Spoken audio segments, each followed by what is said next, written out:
Welcome to our channel. இந்த சேனலுக்கு புதுசுனா subscribe பண்ணி வச்சுக்கோங்க. பெல் ஐக்கானை கிளிக் பண்ணி வச்சுக்கோங்க. அப்போ தான் நாங்கள் போடுற வீடியோ இமீடியட்டாக உங்களுக்கு ரீச் ஆகும். இப்போ மெட்ராஸ் ஹைகோர்ட் எக்ஸாம் முடிஞ்சிடுச்சு. எல்லாம் ஓரளவுக்கு எக்ஸாம் நல்லா எழுதிட்டீங்க. அடுத்த ரிசல்ட்டுக்கு வெயிட் பண்ணுவீங்க. ஜாப் கிடைக்கிறவங்க கண்டிப்பாக போங்க. நிறைய பேருக்கு சான்சஸ் இருக்குது. கண்டிப்பாக கூப்பிடுவாங்க.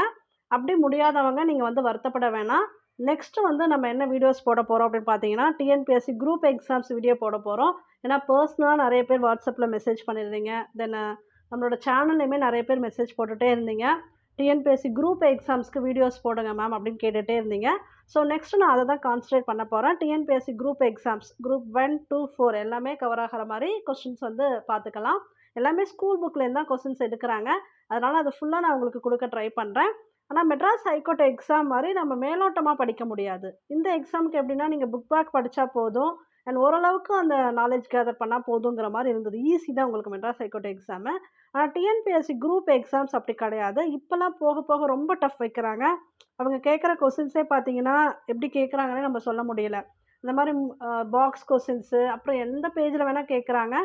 ஈவன் 11th 12th கொஸ்டின்ஸு புக்ஸ்லேருந்து கூட உங்களுக்கு கொஸ்டின்ஸ் வருது. அதை நீங்கள் அனலைசிஸ் பண்ணியிருந்தா உங்களுக்கு தெரியும். அந்த ஹிஸ்ட்ரி புக்கு, எக்கனாமிக்ஸ் புக்கெலாம் இருக்கு இல்லையா, அதுலேருந்து கூட அந்த டாப்பிக்லேருந்து கொஸ்டின்ஸ் உண்டு. தமிழில் பார்த்தீங்கன்னா 11th ஸ்டாண்டர்ட் புக்ஸ்லேருந்தே நிறைய கொஸ்டின்ஸ் கேட்டிருந்தாங்க லாஸ்ட் குரூப் 4க்கு. அதனால் நம்ம 10th வரைக்கும் தானே சிலபஸ் அப்படி கான்சன்ட்ரேட் பண்ணி படிக்க முடியாது. அவங்க தனியாக ஒரு சிலபஸ் கொடுத்துருக்காங்க இல்லையா, அது எல்லாமே 11th 12th புக்கில் நிறைய கவர் ஆகும். ஸோ நான் உங்களுக்கு எப்படி கொண்டு போக போகிறேன்னா 6th 12th வரைக்கும், சரிங்களா? அது ஃபுல்லாகவே பார்த்துக்கலாம். தமிழ் ஆல்ரெடி ஓரளவுக்கு நம்ம முடிச்சு வச்சுருக்கோம். 6th 10th வரைக்கும் தமிழ் ஐடியா இருக்குது. உங்கள்கிட்ட நோட்ஸும் நான் கொடுத்துருக்கேன். தென் இன்னும் கொஞ்சம் அதில் கவர் ஆகாது எல்லாமே அப்படியே கவர் பண்ணிகிட்டே வந்துடலாம்.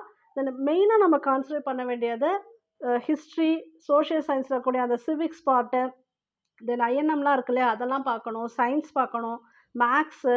ஸோ ஓவராலாக ஓரளவுக்கு அந்த 11th 12th புக் வரைக்குமே நான் கவர் பண்ணிடுறேன்.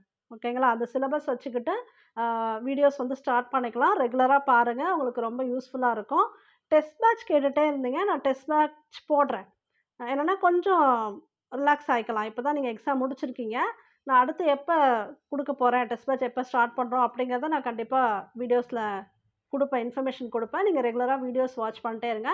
நாளையிலேருந்து ரெகுலர் வீடியோஸ் வந்துக்கிட்டே இருக்கும் சேனலில். நீங்கள் சப்ஸ்கிரைப் பண்ணி வச்சுக்காங்க. உங்களுக்கு ரொம்ப யூஸ்ஃபுல்லாக இருக்கும். ஓகே, தேங்க்யூ ஃபார் வாட்சிங். பார்க்கலாம், அடுத்த வீடியோவில் நம்ம வந்து பார்க்கலாம்.